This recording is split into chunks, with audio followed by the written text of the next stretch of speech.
지난 연말연시 특별 새벽 기도 때 있었던 일입니다. 제가 기도하고 식당에 내려가니까 성도들이 거의 다 식사를 마쳤어요. 제가 누구 옆에 앉아 있으면 아침 시간 바쁜데 일어나기 불편할까봐 혼자 밥을 먹고 있었습니다. 그랬더니 뒤에서 이제 중학교 올라가는 현서와 그 친구들, 현중이 사랑인가 뭐 했더니 얘네들 이렇게 몇 명이 와가지고 말하는 거예요.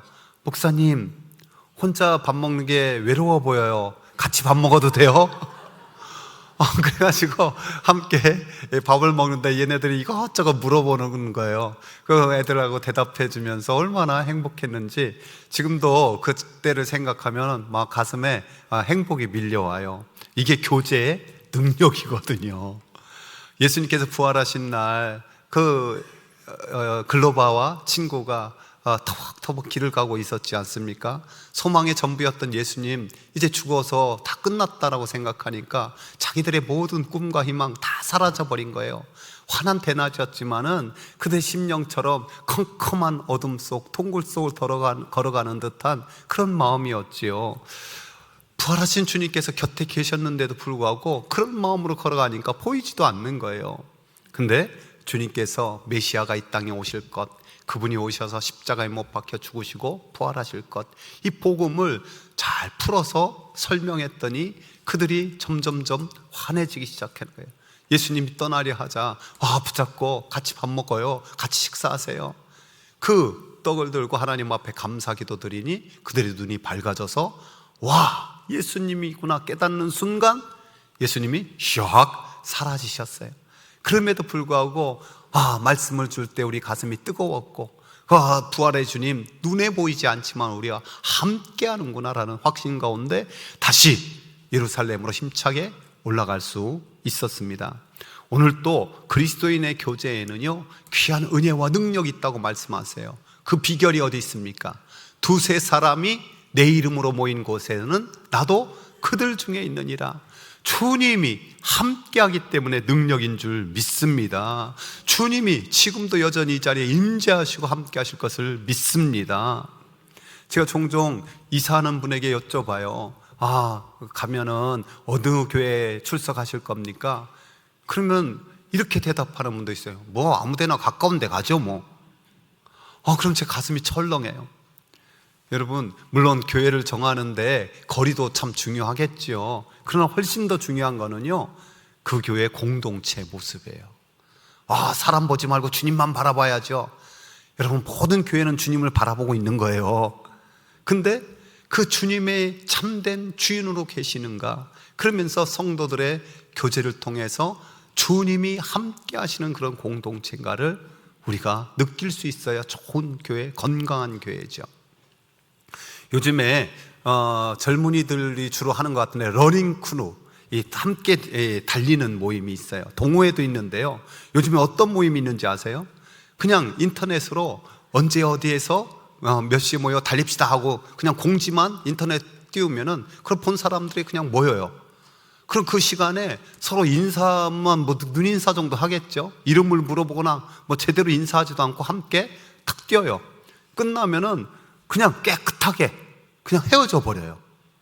여러분, 좀 이상하지 않습니까? 서로 인사도 제대로 안 할 거면서 모여서 같이 뛸까요? 모여서 같이 뛰는 이유는 간단해요. 혼자 뛰면은 어려우니까. 함께 뛰면은 어느 목표점까지 비교적 수월하게 같이 할 수 있으니까 그냥 생판 모르는 사람이 얼굴도 확인하지 않고 이름도 확인하지 않고 같이 모여서 이렇게 달리는 거예요. 요즘에 그래서 진리처럼 여겨지는 아프리카 격언이 있잖아요. 빨리 가려면 혼자 가고 멀리 가려면 함께 가라. 함께 가라. 여기가 우리의 비밀도 마찬가지예요. 우리 신앙생활도 마찬가지예요. 여러분, 우리 천국 가는 그 길이, 신앙생활이 단거리 100m 경주가 아니라 늘 마라톤이라고 하잖아요. 먼 거리 달리는 거잖아요. 우리 인생길, 그 수많은 사연 있고 우여곡절들이 많은 인생길, 그 신앙으로 믿음으로 지켜서 저 끝까지 저 천국에 입성하려면은 우리가 함께하는 이 귀한 교제가 꼭 필요한 거예요. 하나님께서 사람을 지으셨을 때 모든 걸 준비해 놓으셨잖아요. 그래서 아담이 에덴 동산에 갈 때 다 채워졌었어요. 영적으로는 하나님과 친밀하게 대화할 수 있는 그런 충만함이 있었고요.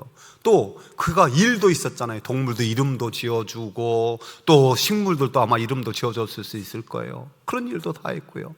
또 먹을 것도 늘 충분했고 빛의 옷을 입어서 그냥 잠도 잘 자서. 근데 하나님 보시기에 좋았어요? 좋지 않았어요? 좋지 않았어요. 왜? 홀로 있으니까. 그래서 하와를 만들어 함께하게 하셨어요. 즉 우리에게는 하나님의 사랑으로 채워져야 될 부분이 있는가 하면은 사람의 사랑으로 채워져야 될 또 감정의 영역도 있는 거예요. 그래서 예수님께서 우리에게 주신 그 율법의 요약, 하나님의 계명의 이중성이 뭡니까? 함께 읽어봅시다.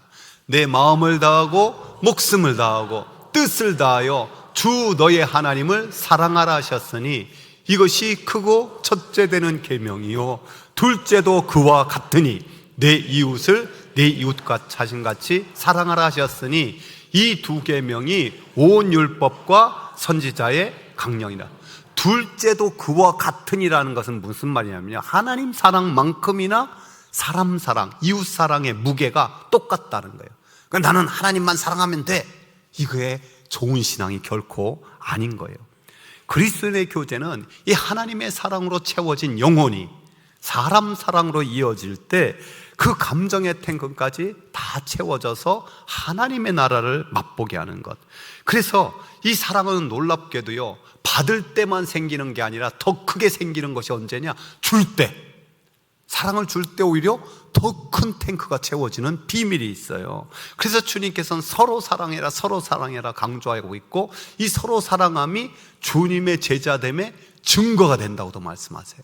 그래서 이렇게 말씀하시잖아요. 새 계명을 너희에게 주노니 서로 사랑하라. 내가 너희를 사랑한 것 같이 너희도 서로 사랑하라. 너희가 서로 사랑하면 이로써 모든 사람이 너희가 누구인 줄 알리라? 내 제자인 줄 알리라. 우리 옆서 한 번 더 축복합시다. 사랑합니다. 주님의 제자이군요. 할렐루야. 사실 이 세상 모든 사리가 사실은 엄격하게 보면 같아요. 데일 카네기가 이런 유명한 말을 했거든요. 이 세상에 자수성가한 사람이란 있을 수가 없다. 아마 우리 중에서 반박하실 분이 있을, 나는 아무것도 없이 혼자 자수성가했어. 여러분, 홀로 살 수 있는 사람이 있는 것 같아요? 50대 이상 남자들이 가장 애청한다는 자연인, 혼자 사는 것 같죠? 근데 여러분 생각해 보세요. 그 사람들 밭농사는 조금 지어도 논농사 짓는 사람 봤어요? 쌀은 어디서 나와요? 다 사서 먹는 거예요. 그 사람들도 혼자 그냥 밥 지어서 먹는 것 뿐이지. 난 혼자 공부했는데요.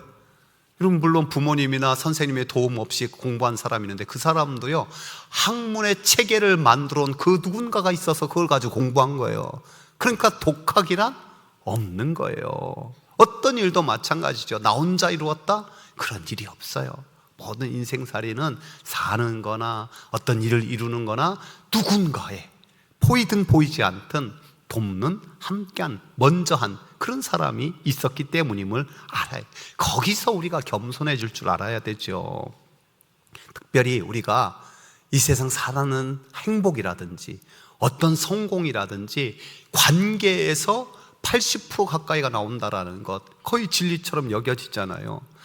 그런데 이 관계 속에서 늘 상처를 받아요.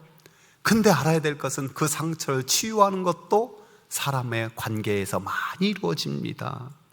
사람에게 미움을 받지만은 그 아픔을 치유하는 것도 사람과의 사랑, 섬김을 통해서 이루어지는 거예요. 그래서 살다 보면은 이 아픔과 기쁨, 이 모든 것들이 어떻게 해서 합력해서 서로를 이룰 수 있는데요, 특별히 그런 좋은 친구들의 모임이 있는 거예요. 성경은 그 원리를 이렇게 말씀하고 있습니다. 철이 철을 날카롭게 하는 것 같이 사람이 그의 친구의 얼굴을 빛나게 하느니라. 꼭 칭찬만 가지고 그러는 것이 아니라 우리가 서로 아픔과 다툼을 통해서도 모난 부분이 떨어져 나가서 둥글둥글해질 수 있는 빛난 얼굴을 가질 수 있는 거예요. 신앙생활은 더욱 그렇지 않을까요? 요즘에 보면 이제 이 인터넷 모든 것의 발달로 인하여서 이런 말 하는 사람이 있어요. 이제 혼자 신앙생활해도 충분하다고. TV나 유튜브에 설교 잘하는 분들이 얼마나 많이 나오는지 모른다고. 책을 통해서 공부하면은 그 교회가 성경 공부하는 거나 뭐보다 훨씬 더 체계적이고 잘 배울 수 있다고. 헌금이야 꼭 교회에다 드려야 되냐, 내가 어디 어려운 데 다 이렇게 보내겠다고. 여러분, 이것이 건강한 신앙일까요? 이렇게 신앙이 유지될까요? 그렇지 않습니다. 분명히 그런 신앙이 점점 식어져요. 여러분, 이 겨울에 모닥불 피워서 잘 타는 것도 자꾸 최고 잘 타는 장작 하나 딱 뽑아 놓으면 어때요? 스르르 꺼지고 말잖아요. 마찬가지 원리예요. 그래서 교제가 없이는 신앙의 열정과 성숙, 이 모든 것이 제대로 이루어지지 않아 하나님께서는 이렇게 강력하게 말씀하는 거예요. 함께 읽어봅시다.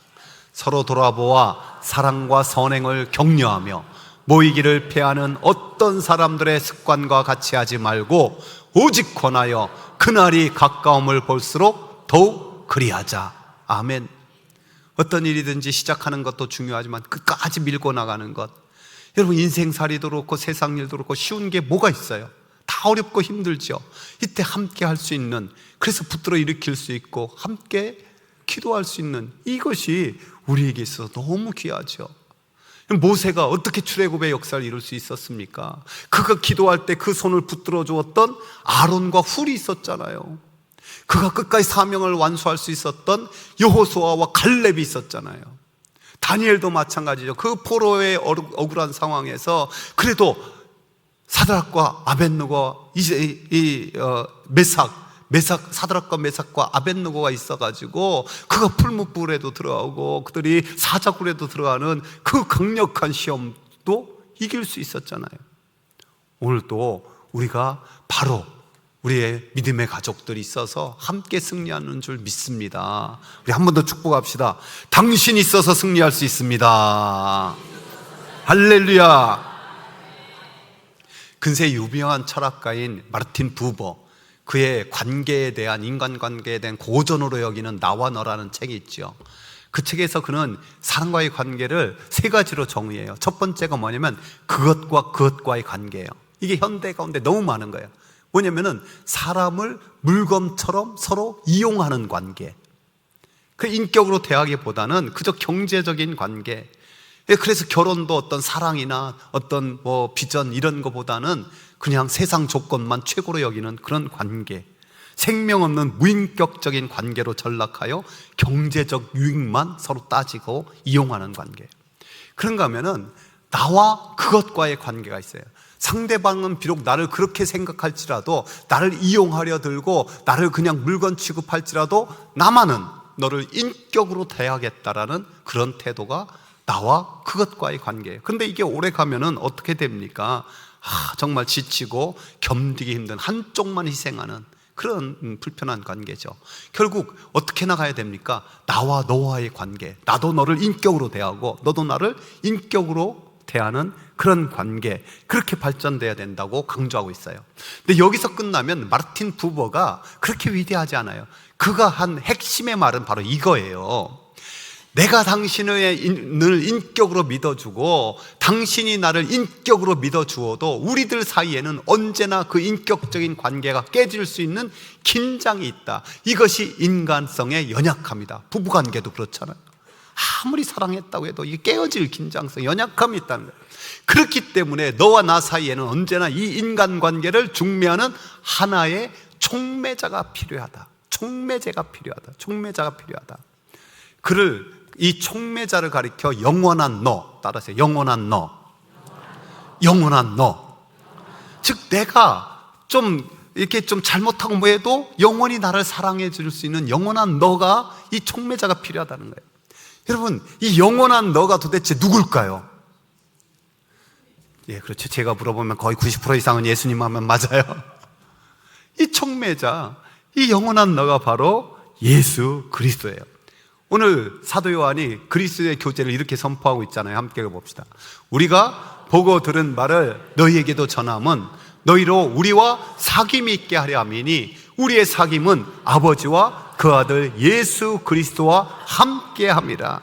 우리 성도들의 사귐은 우리끼리 좋으면 되는 게 아니라 하나님이 함께하는 것임이 다른 거죠. 하나님 아버지와 그 아들 예수 그리스도와 함께하는 사귐, 이것이 놀라운 은혜를 나타내고 하나님의 나라가 임하는 거예요.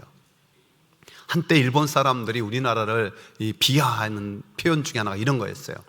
한국 사람들은 그때는 조센징이 됐죠. 모래알 같아서 하나하나는 빛날지 모르지만은 절대로 하나 되어 뭉치지 못한다. 참 요즘에 너무 양극화돼서 이게 또 가슴이 아플 때도 있어요. 어쨌든 그러면서 하나로 절대로 안 뭉쳐진다는 거예요. 저는 그 말을 읽고 하나님 앞에 기도했어요. 그래, 좋다. 그렇지만은 이 모래에 하나만 더 있으면은 빌딩도 세워지고 다리도 놓고 길도 놓고 다 만든다. 그럼 그게 뭡니까? 시멘트잖아요, 시멘트.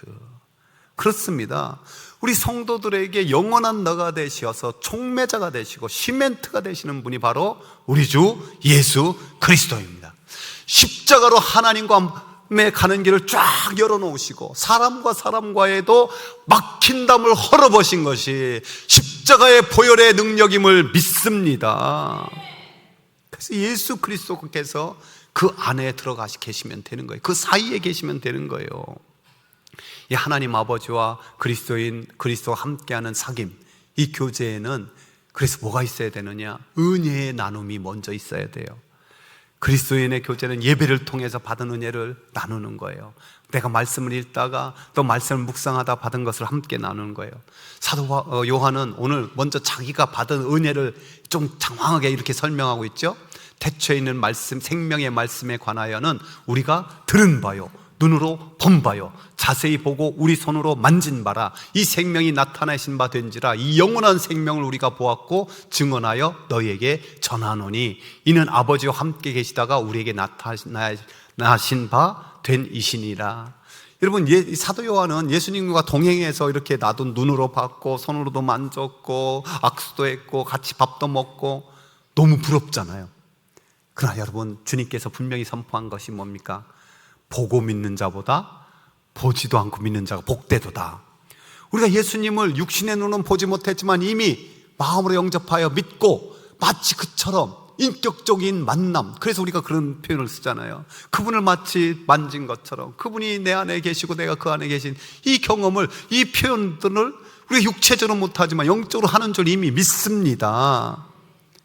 그것을 함께 나누는 거예요. 그래서 그 생명의 말씀이 오늘 또 우리가 하는데 풍성히 거하고, 이런 말씀을 통해서, 나눔을 통해서 하나님의 나라가 임해요. 그래서 우리 주님께도 질문했잖아요. 하나님의 나라가 임할 때가 언제입니까? 주님의 대답이 뭐예요? 읽어볼까요? 하나님의 나라는 볼 수 있게 임하는 것이 아니요 또 여기 있다 저기 있다고도 못하리니 하나님의 나라는 너희 안에 있다.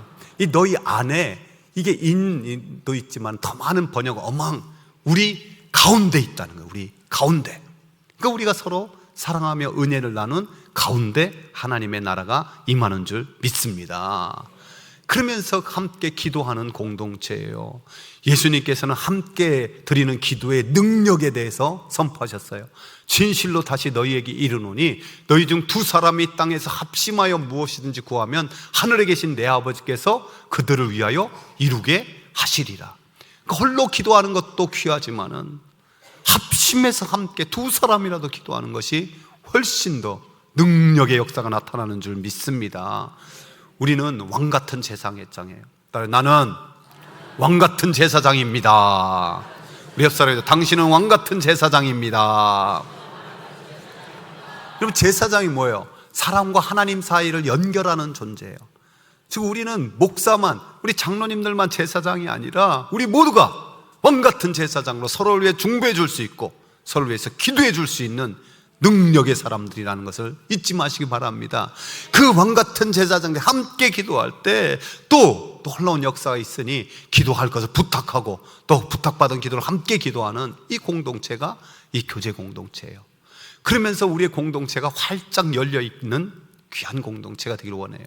예루살렘 교회 정말 대단했잖아요. 하나님을 찬미하고 백성들의 칭송을 받으니 하루에도 몇천 명씩 죽게 돌아오는 귀한 구원의 역사가 이루어졌어요. 근데 안타까운 점은 우리끼리만 좋으면 됐다라는 거예요. 사마리아에도 땅 끝까지 가려고 생각하는 거예요. 그러니까 결국 하나님께서 어떻게 하셨습니까? 예루살렘 교회를 흩어져 버리게 했어요. 그래서 생긴 것 중에 하나가 안디옥 교회였는데, 안디옥 교회는 온갖 사람들이 다 몰려오는 거예요. 다 받아주는 거예요. 받아주는 거예요.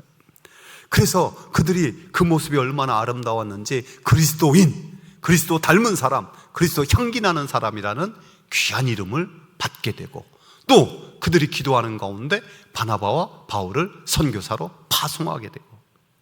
그래서 우리 그리스도인의 교제는 우리끼리만 닫혀 있으면 안 돼요. 언제나 새로운 사람이 함께 할 수 있는 활짝 열린 공동체가 되어야 될 줄 믿습니다. 왜냐하면 우리는 하나님의 나라를 경험할 뿐만 아니라 하나님의 나라를 확장하는데 우리 모든 교제권이 이용돼요. 그렇게 쓰임받아야 돼요. 그래서 저는 부탁합니다. 선교회든지 구역회든지 어떤 기관이든지 성도들이 평안함을 느낄 수 있도록 환대해 주시기 바랍니다. 그분들이 교회를 잘 정착할 수 있도록 도우시기 바랍니다. 여러분, 동호회 같은 경우 수준을 너무 높이지 마세요. 탁구부 너무 수준 높여가지고 예를 들어서 똑딱이가 적용하지 못하도록 하시면 안 돼요. 우리 족구부도 일명 개발이 와도 환영하고 환대하고, 어디든지 마찬가지예요. 초보자들이 와서 배울 수 있고 함께 어울릴 수 있는 그런 구역이든지 동호회든지, 심지어 우리 교회 등록 안 한 분들도 다 올 수 있도록 우리가 활짝 열려있는 그런 환대하는 공동체 잘 만들어갈 수 있길 바랍니다. 사도 요한 오늘 본문의 저자는 우레의 아들, 얼마나 성격이 급했으면, 얼마나 그냥 불같았으면 우레의 아들이라고 했을까요?